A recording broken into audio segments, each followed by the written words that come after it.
Guys हजुर सम्पूर्णमा राधे राधे र फेरि पनि हामी जान भनेर निक्लिसकेको छु। हामी चाहिँ कहाँ जानु भनेर निक्लेको भन्दैन, हामी चाहिँ बिहेमा जानु भनेर निक्लेको।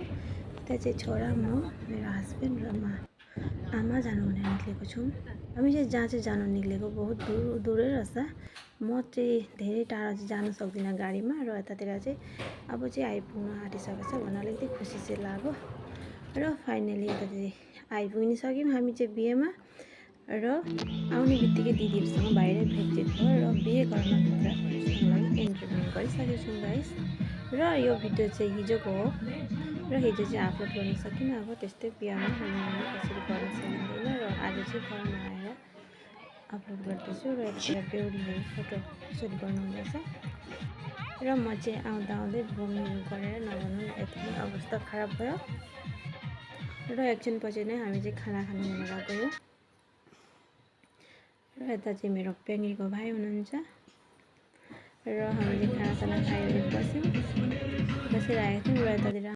र यतातिर माइत गाउँको बहिनीलाई नै भेट भयो। बहिनी चाहिँ यहीँ बिहे भएपछि र बेहुला चाहिँ अलिक देरी 10 बजीतिर आउनुहुन्छ र फाइनली बेहुला चाहिँ आइ पनि सक्नुभयो। म चाहिँ नानी सुताउँदै थिएँ र बेहुला हेरेको भिडियो चाहिँ मैले दिनु पाइनँ। र हजुरलाई कस्तो के लाग्यो भिडियो चाहिँ। र अलिअलि त मैले हिजो पनि दिइरहेको थिएँ भिडियो चाहिँ।